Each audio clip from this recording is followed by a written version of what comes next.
the book I'm choosing from. It's called The Summoning. One of my favorite books. I was going to do The Awakening, but there might be some people watching that hasn't actually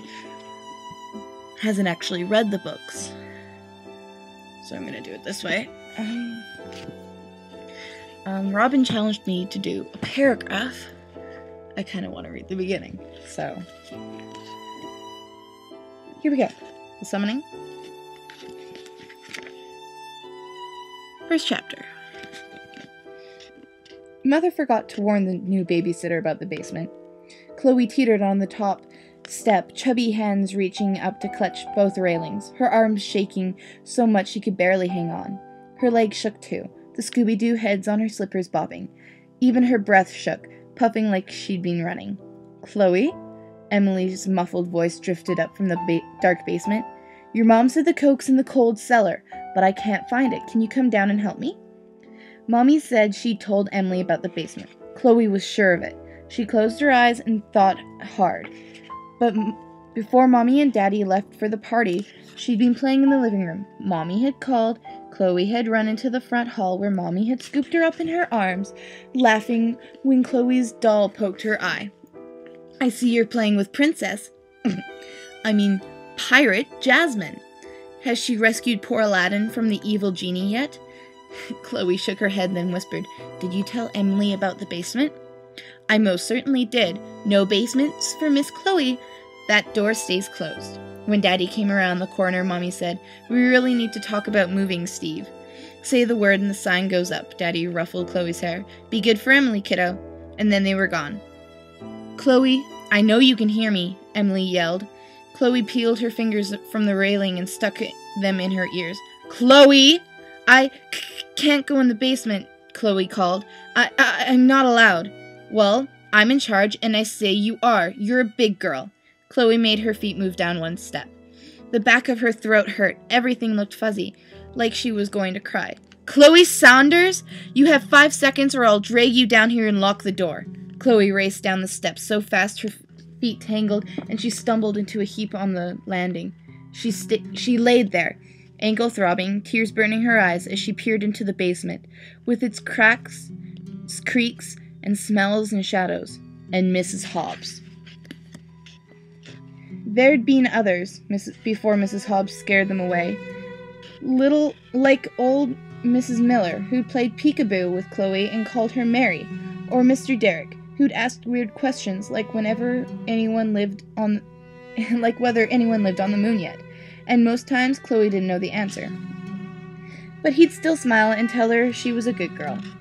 She used to like coming downstairs and talking to the people. All she had to do was not look behind the furnace, where a man hung from the ceiling, his face all purple and puffy. He never said anything, but seeing him always made Chloe's tummy hurt. "Chloe," Emily's muffled voice called, "Are you coming?" Mommy would say, "Think about the good parts, not the bad ones." So Chloe walked down the last 3 steps.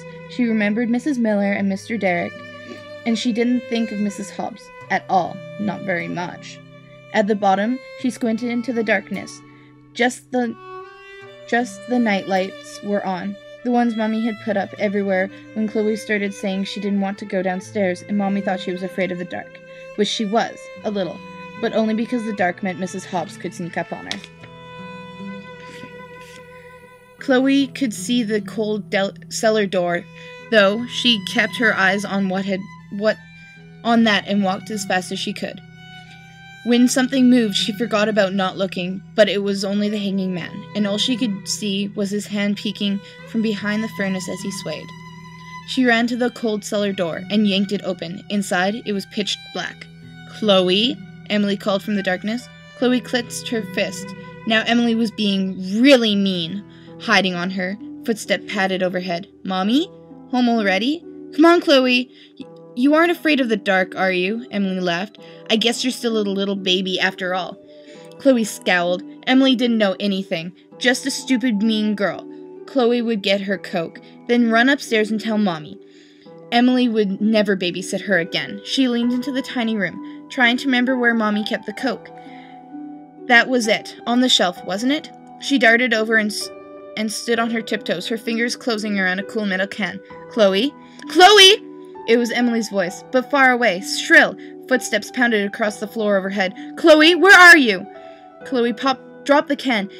It hit the concrete with a crack, then rolled across her foot, hissing and spitting, soda pooling around her slippers. Chloe, Chloe, where are you?